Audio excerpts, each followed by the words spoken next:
Thank you all very much for coming here, and it's been an honor to have NASA invite me to set up here and talk about some of the stuff we've learned here at the Kennedy Space Center.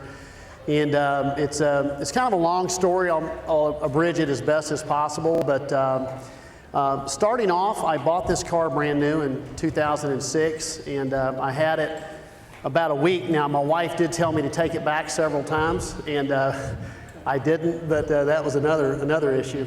So she walked in the garage after about 10 days of ownership, and the car was all apart. And she went ballistic and asked me what I'm doing. I said, well, I'm going to build the fastest car in the world.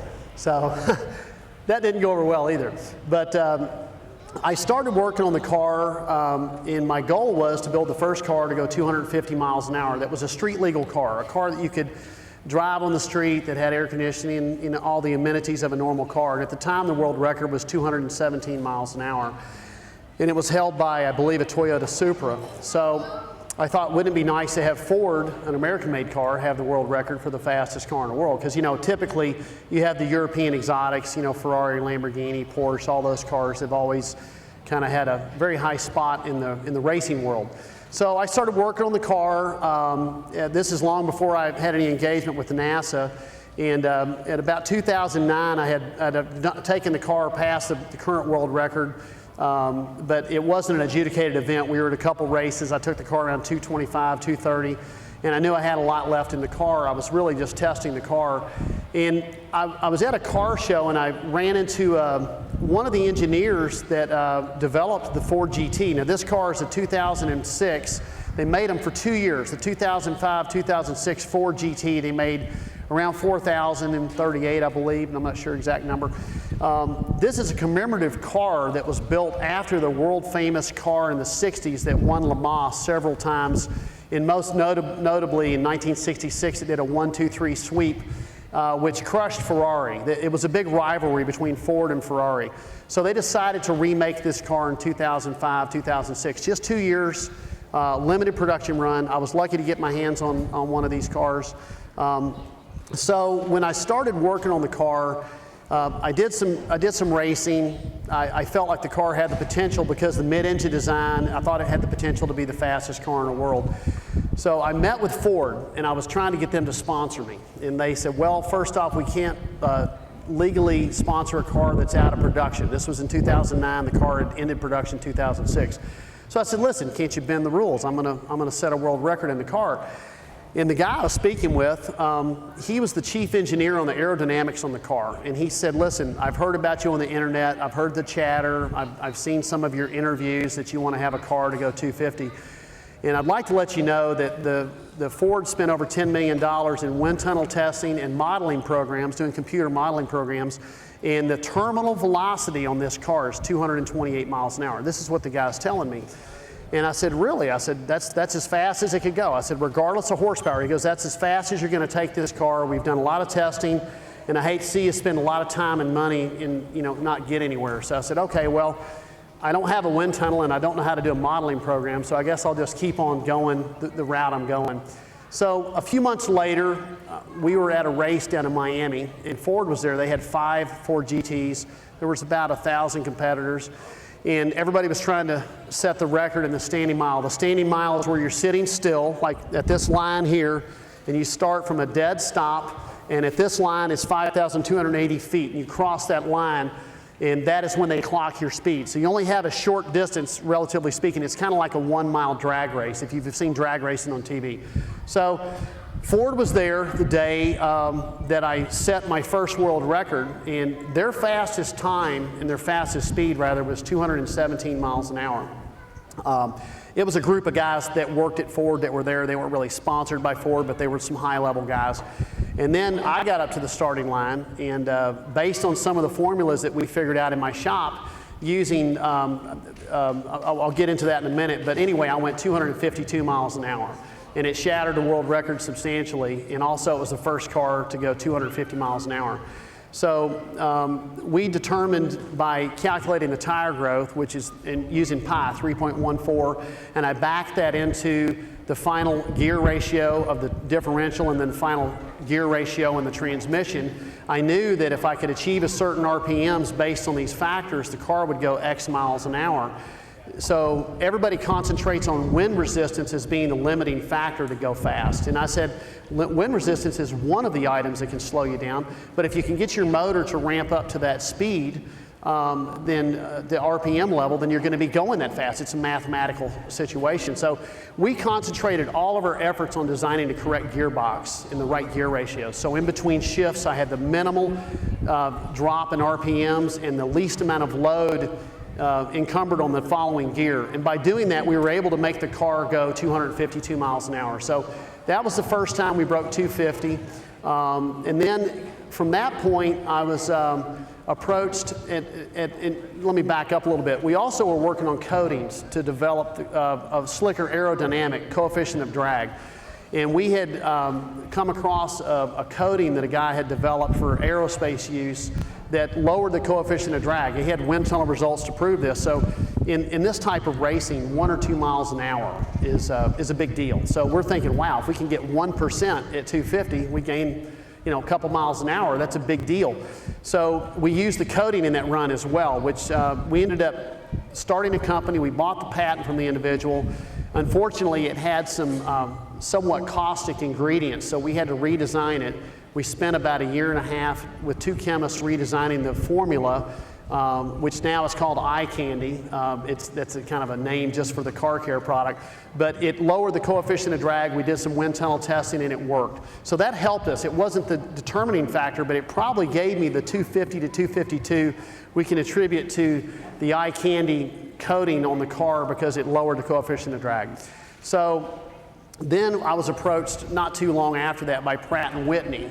They had developed an alloy called Pandalloy. They'd worked on it for many years and spent a lot of our taxpayer dollars developing this space-age aluminum that was going to be a super high heat tolerant, yet still machinable with some ductility alloy.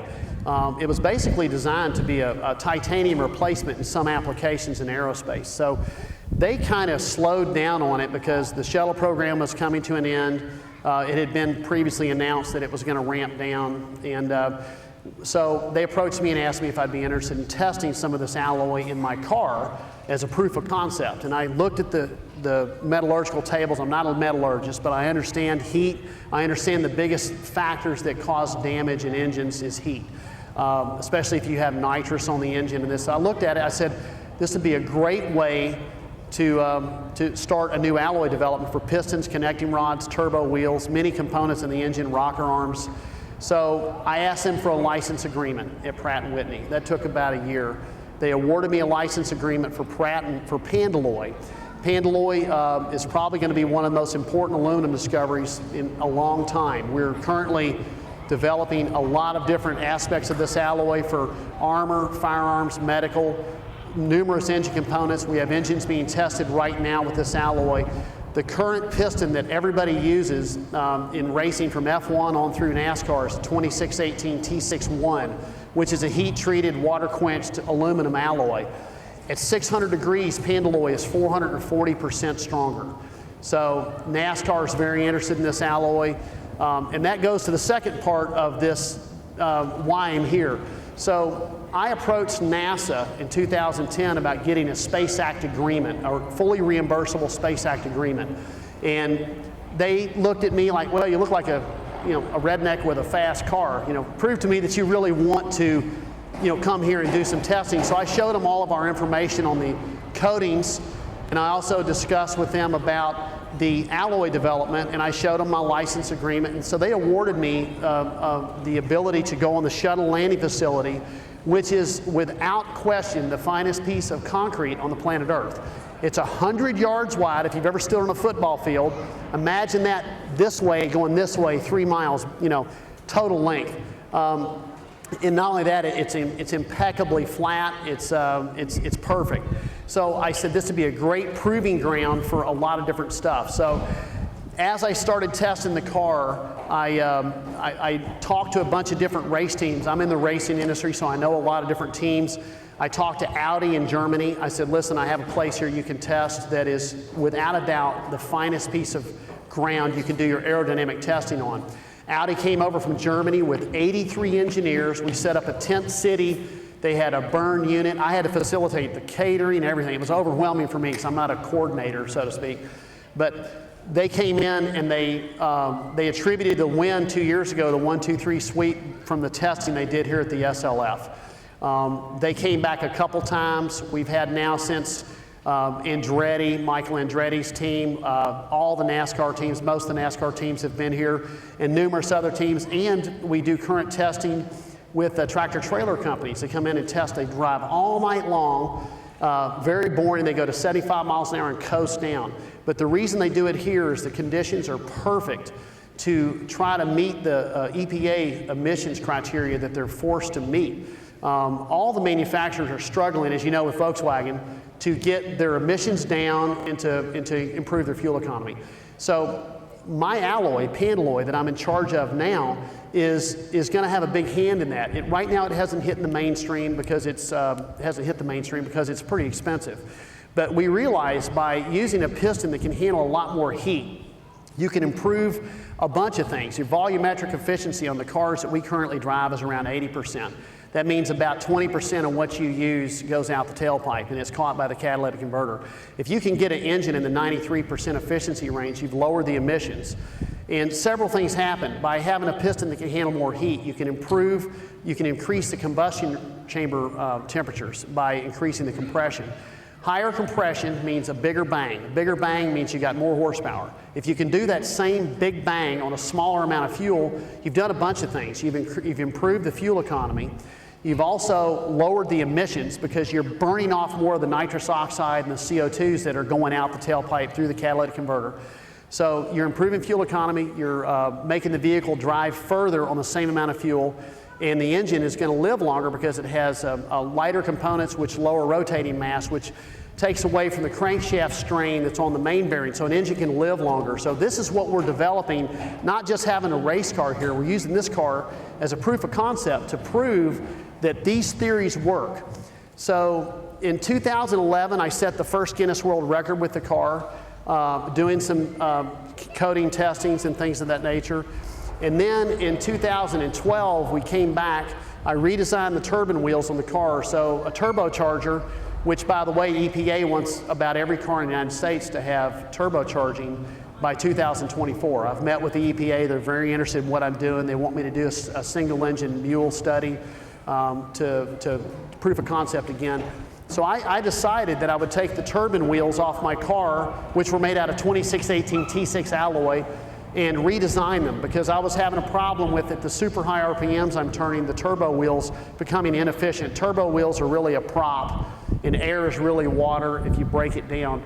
And so once the prop starts to cavitate, you're no longer producing air, it's just spinning. If you've ever been in a boat that you're backing up or you get something caught up in the prop, it makes a lot of noise but doesn't go anywhere. Well, that happens with a turbocharger because the blades at high RPMs, 140,000 RPMs is what the turbocharger wheels are spinning, start to deflect and they start to straighten out. And once that happens, the turbocharger is no longer producing horsepower. So I took the turbine wheel, I took it to an engineering firm and I had it white light scanned and we redesigned the entire turbo wheel. We made the center hub smaller. We made the blades thinner, believe it or not, which they were already 18,000, so we brought them down even smaller. I changed the angle on the turbo wheels. And by doing these items, I was able to do a couple things. The air volume inside the turbocharger now has increased because the turbine wheel is smaller diametrically. It's got a smaller diameter in the center, the blades are thinner, and also it spools up quicker. By spooling up quicker, it gives the vehicle better fuel economy and more RPMs. So you have less turbo lag.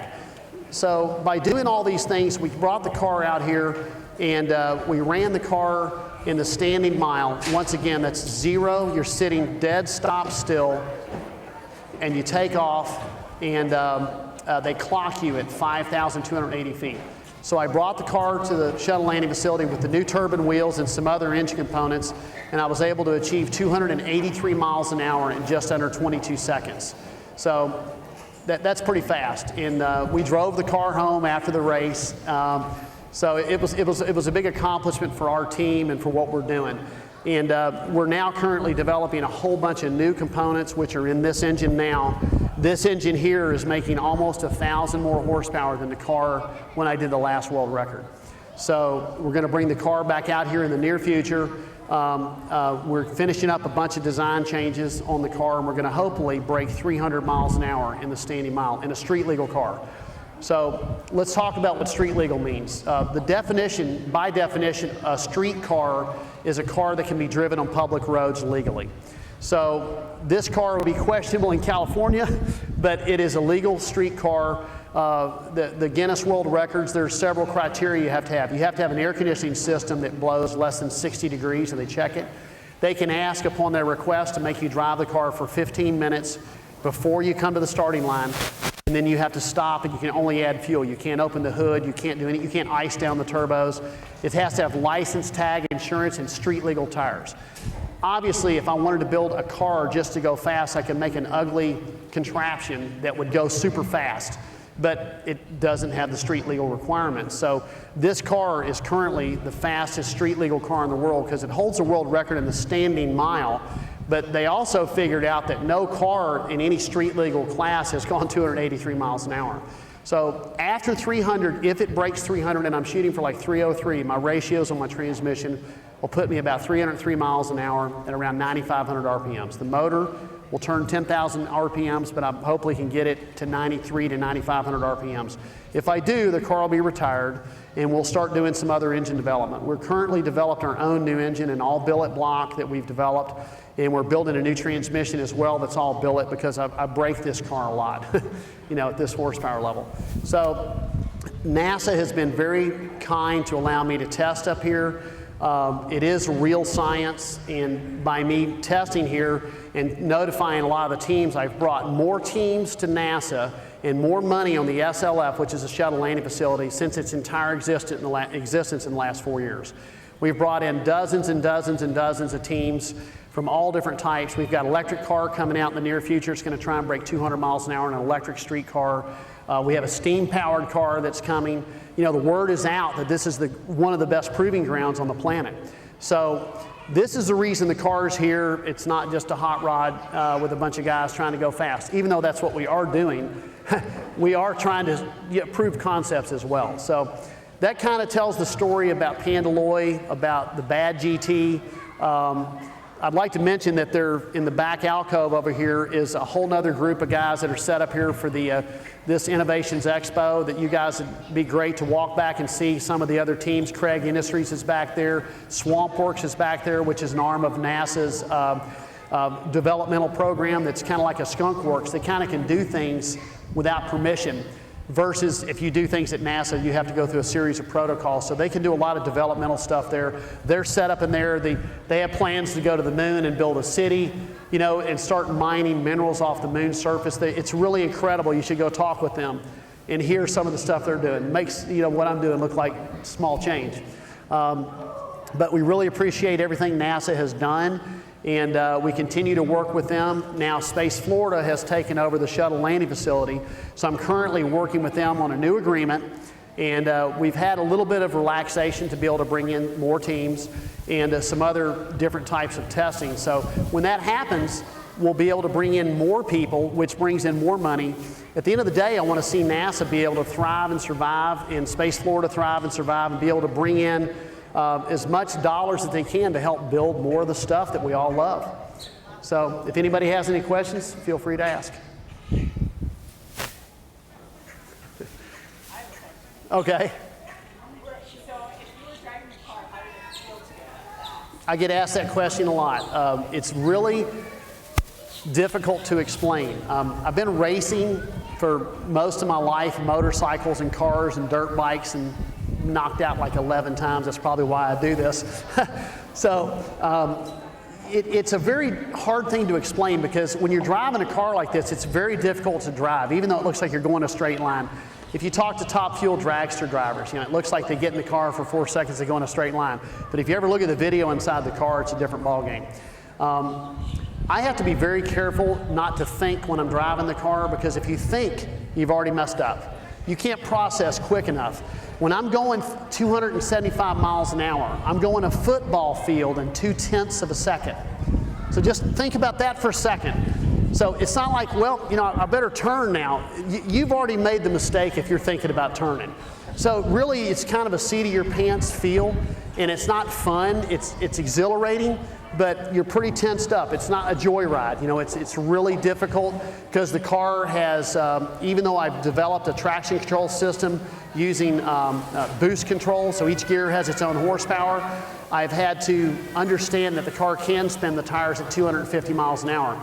I don't look at the gauges. I kind of glance at the tachometer. I'm not looking at the speedometer. You don't take your eyes off anything. You're focused ahead. And I watch the tachometer. If I watch the tachometer like in 5th gear last year, the tachometer, I've watched it go up to like 9,800 RPMs in 5th gear, and I knew I was spinning the tires, and I felt the back end move over. And you don't let up and panic, because if you lift your foot off the gas in the car, you got a real good chance of crashing. So you just stay in it and drive through it and then grab the next gear. It has a parachute on it. People ask me, how do you stop, and do I do this at Bonneville and that type of thing? Bonneville is a completely different animal. You have several miles, 6 miles to build up speed. It's a salt-based track. I would never take that car on it because it's pretty, those are purpose-built cars. The parachute on the back is really for emergency. I would only use the parachute if I had a serious problem, because when you have 2 miles to stop, you don't need to use a parachute. I can coast down pretty easily. When you deploy a parachute, you're involving a bunch of other physics that can get pretty bad. For example, if you have any cross breeze as the parachute's coming out, when it catches air, if it's drifted off 1 or 2 degrees, it pulls the back of the car that direction. So there's a lot of things you have to think about without thinking. Sure. Here, go ahead. You can click it through there. Yeah. So this is the video. I'm not a Facebook, Instagram guy. I do have Facebook for my kids and stuff. Rusty does a lot of our stuff here on the video, and Nick right here has a company. He does all our social media. He's really good at it. We have an Instagram account, Johnny Bohmer Racing, and a Facebook account that's Johnny Bohmer Racing. Both of those are constantly updating what we're doing and what we're up to. So if you want to look at those things, that would be a good way to follow what we're doing. We're gonna try to finish the car in the near future and get it ready for the next run. And you know, God willing, the car will do well, and we'll have a good time. Here's a video. Josh can flip through some of the pictures at the SLF. That's just me sitting in front of a T38, and this is the demate device, which most of you probably know about this, but they just tore it down. And that's the Landing Aids Control building, LACB. That building's where they debriefed pretty much all the shuttle missions that landed here. The Corvette in the picture is another interesting project. I was always confused why the Corvettes were having such a difficult time going over 230 miles an hour. Because of front engine design, there's a lot of things that happen. The back end starts to lift up. So I worked with one of the Richard Childress's top engineers, their head aerodynamic guy, and we spent a few months making an aero package for this Corvette. I built the car.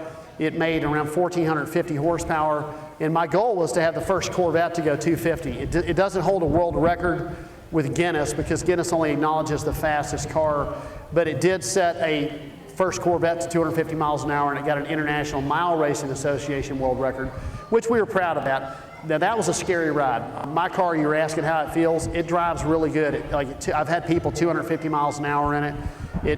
Race car guys that are doing some testing with them. It feels beautiful, it drives great. That Corvette, I was pretty scared. It was bouncing and hopping and doing crazy stuff, so I won't be doing that again for a while. But everything here has been great. The guys here at NASA have been unbelievably accommodating, the greatest group of people. I've made some great friends up here, and it's a wonderful place to come to and visit this kind of exhibit. And for me, being able to test up there and having the ability to do what we do has been amazing. So I really appreciate it. Anybody else have a question about anything? Yes, sir. Hey, John. I'm not sure if you covered it already, but is there any limitations on what tires you can use for the record? You know, it's a really good question. The questions I get asked the most are tires. How does it feel to go that fast? Do you use a parachute? How long does it take to stop? The problem with the record is that they're requiring us to use DOT-rated tires. So I spent a lot of time researching tires. I went to every tire manufacturer you can name, and they ran from me like a hound dog with a ham bone, because they didn't want any part of me going that fast, because the fastest rated tire you can buy is 187. I'm 100 miles an hour over that. Now, that isn't exactly true. The Bugatti Veyron, Michelin built a tire to go 253. But it doesn't fit any car in the world but that car. It's a huge, wide tire. It would actually slow you down. So I talked to a lot of manufacturers, and one of them I met in California had done the most extensive study. They're on the back of the car. And they wouldn't sponsor me, but they did give me some information. They spent over $10 million testing this particular tire. It's a drag radial, street legal DOT tire. So that's the tire I run. I run the same manufacturer owns the company that's on the front. It's a sister company, wholly owned subsidiary of the other company. So, you know, we've had good luck with those tires. Most people aren't aware of how tires are tested, and I wasn't either. When it says 187, you think, wow, if you go 188 miles an hour, is the tire going to fall apart? So tire manufacturers have pretty strict guidelines. So a 187 rated tire is, they probably took 100 of them and they put them on a giant wheel. It's like 20 feet tall, and they put about, they have a hydraulic press that can put downforce on it, and they put about 800 pounds on it, and they take it up to 187 for 16 minutes. And then they take it past that to failure. They'll take it to 225, and then if the tires all pass at 225 for 16 minutes, they'll rate it for 187. So I figure, what the heck, I'm going from 200 to a 283 in about 5 to 6 seconds. So I'll take my chances. So that's how we've came about. But the tire growth is extreme. You ever watch Top Fuel Dragster? The tires grow like 10 inches. So my tire grows about 1 inch or so. So that's one of the limiting factors. We're trying to get the Guinness people to allow us to run a race tire, which I'd feel much more comfortable in a Michelin, you know, race tire from a road race car, because those cars, they do lap after lap at 220, 225, you know. So far we haven't been able to do that, but I think they're going to allow that to happen because it's a safety issue, you know. Especially if I go 300 miles an hour, they're going to make me use a tire that's only rated at 187. So, but again, you start crossing the line of street legal. So, you know, we do know that after 300 miles an hour, the sport of mile racing might be diminished severely, because who's going to try, the next milestone would be 3 1/4. You know, you guys have all heard of a Bugatti Veyron, I'm sure, most of you. So it's the fastest production car in the world. It's an incredible machine. The new one's $2.7 million. And the first ones they built were 1,000 and change horsepower. The new one they're building is about 1,600. Their record of 268 miles an hour was done in almost 7 miles. So they had a 120 mile an hour start off a turn in a track in Germany on the Volkswagen Proving Grounds. And in that entire distance, the car went 268 miles an hour. You guys might have watched Top Gear. They had one of the guys drive the car, I think, to around 250, 260. So my car, to give you an understanding of the difference, is I'm sitting still and I take off from a dead stop and I'm clocked. My speed is trapped at 1 mile, which is again around 22 to 23 seconds. I went 283 miles an hour in that time frame. So mathematically, I could race a Bugatti Veyron and give him almost a half-mile head start and beat him to the finish line. So, again, mine's not a production car. It's not a car you can go buy. It makes 2,700 horsepower. I do build a car like that for somebody. If somebody's really interested in a really fast car, I'll build them one. But we don't do that for a living. We do have the baddgt series cars, and people ship me a GT, and I'll do what they want me to do to it. But you know, we're primarily concentrated on alloy development. We do want to build some cars for some people, and we do prove our cars do what they say they're going to do. Most cars, like the Hennessy Venom GT and the Bugatti Veyron and some of the other cars, they don't go as fast as the car they actually built that went that fast. They're all rev limited to around 220 miles an hour for safety reasons. And if you want to go over that speed, they void the warranty and they have to make mechanical changes to the car. So there's a lot of stuff that's kind of behind the scenes, but the bottom line is we still have the world record. We're hoping to keep it. There's a couple guys that are nipping at my heels. They're not truly street legal, but they still might get qualified. So, and they're in Ford GTs as well. So but once I go 300, I think it'll be a record that'll stand for many years. We've had the record now since 2012, and I had the previous record since 2010. So that car's held the world record now for 5 years. And we're a small shop, 3 or 4 guys, racing against manufacturers that show up to races with 3 tractor trailers, 4 cars, all kinds of engineers, and we managed to beat them. So we figured out a couple things that aren't necessarily in the textbook, so to speak. So. Yeah. This is just a video that we did after the last run, and it's kind of cool. It shows some of our sponsors. We have very little sponsorship. The sponsors you see on the car are parts mainly. No, we don't get a lot of cash. So this is kind of a cool video. If you go to the baddgt.com website, there's lots of videos and articles. Top Gear did an article about me, about what we've achieved.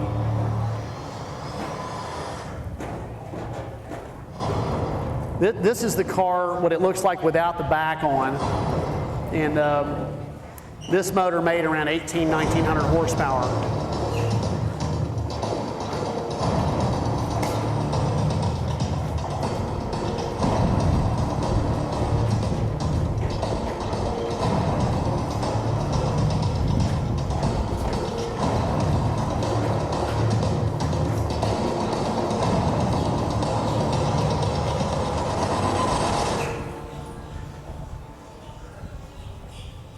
You know, Johnny, the Doug Baylor was 268 miles an hour, make the fastest car in the world. I think we need to address that. I agree, man. Let's go with our racers, lay down the law. It's been about 2 weeks. The Doug Baylor will no longer be recognized as the fastest car in the world. There's a new sheriff in town. It's called baddgt.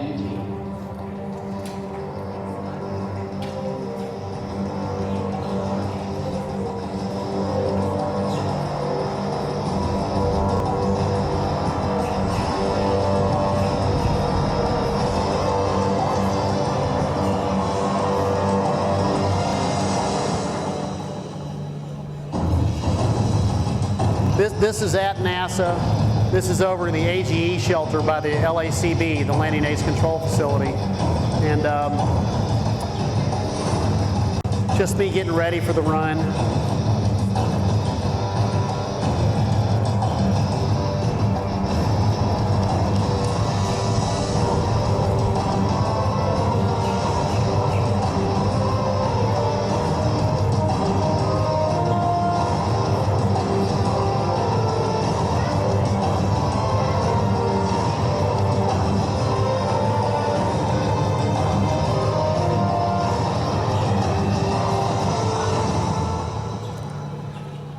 And here's the Guinness official issuing. We have the Guinness people here to verify and adjudicate the record.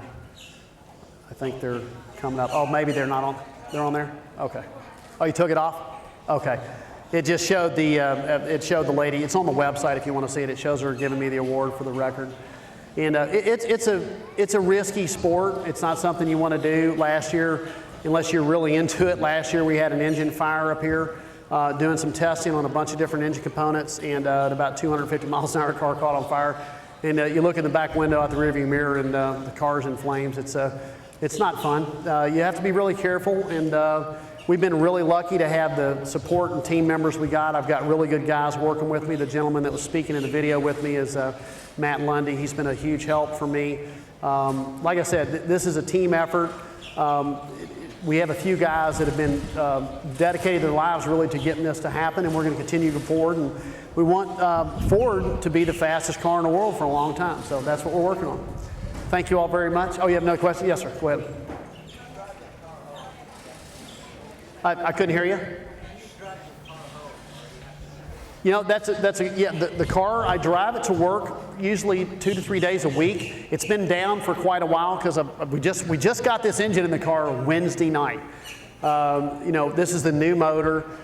It's really definitely not broken in, but normally, uh-oh. Sorry, Sid. Oh, NASA's. Yeah, I think just 1 second. overhead.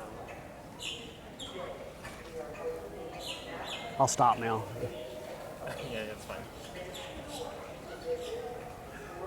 To answer your question, yeah, so the car is a daily driver, but 2 or 3 days a week I'll drive it to work. I put in a lot of functions. We were recently at an event for the Special Olympics. I let all the kids sit in it. People sit on the car, on the roof, in the car. I take my kids to school periodically, and I'm in a lot of charity things. You know, it's for having fun. If it gets scratched or bent or beat up, you fix it. You know, I don't keep the car in a bubble. I do drive it. It's difficult to drive on the street because people film you and they start swerving over. So that, honestly, that's like the biggest danger I've got is when I drive it, it's real low to the ground. Your mic's back if you want. Oh. When I drive the car, it's real low to the ground, and if I'm next to a pickup truck or something, invariably people will be driving their car and they put their phone on and they're going like this.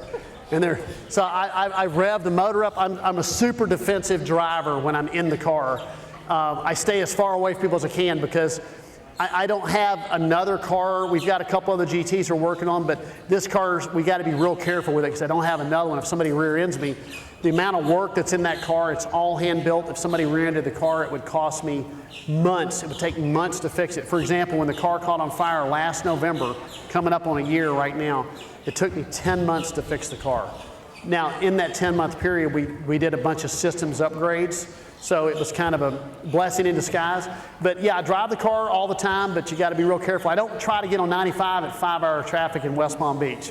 Yeah, you're really asking for trouble then. But we do drive it and keep it, short runs. After this run, the car's going to get paraded around a lot more. I'm going to probably put a much larger fuel cell in it. I have driven the car to Orlando from West Palm Beach. I've driven it a lot of different places. But recently, it's been so much work going into the next world record attempt using Pandalloy. We're careful what we do with it. So in a couple months, you might see it around town a lot. Yes, sir. Yeah. My other question was, are you going to, or have you, or do you have any interest in taking it to the Texas Speedway? You talking about the Texas 2K or the Texas Mile? Texas Mile? Either or. Well, here's the thing. The Texas Mile, I went there. I raced at the Beeville Texas Mile. I blew an engine up there. I didn't win. This happens when you're racing. The problem with the Texas Mile is it's got 2 really bad bumps in it. And several people I know have crashed there, and they don't have enough shutdown. It's a little over 8,500 feet long. So by mathematical equation, I'd like to have a mile to stop in case you have a problem. For example, when the car caught on fire here, I immediately saw the flames. I shut the car off. I have a video. I've never put it online. I could show it to you if you want to come over and see it. I shut the car off as soon as the car caught on fire, but the problem with that is I lost my brakes. So if you're driving your car and you turn the key off, you have brakes as hard as you can push, but the brakes aren't the same. So it took me much longer to stop. Now, had that happened at the Texas Mile, I'd have gone on through the next 5 cow pastures, and they picked me up with a snow shovel. A lot of guys have quit going to the Texas Mile because of the 2 big bumps that it has and the short shutdown. If you got a car that's under 250 miles an hour, 240, 250, that's a great place to go. But not for the speeds I'm going because my car weighs almost 4,000 pounds. It's much heavier than it was when it was brand new. A lot of guys make the car super light. You guys have had a leaf blower, you're trying to blow a piece of paper off your driveway and it goes like this.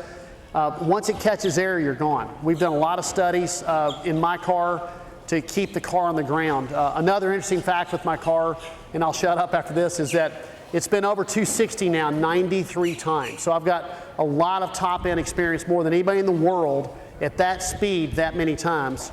Another unique feature the car has is we've spent a lot of time and effort to make it a nice-looking car.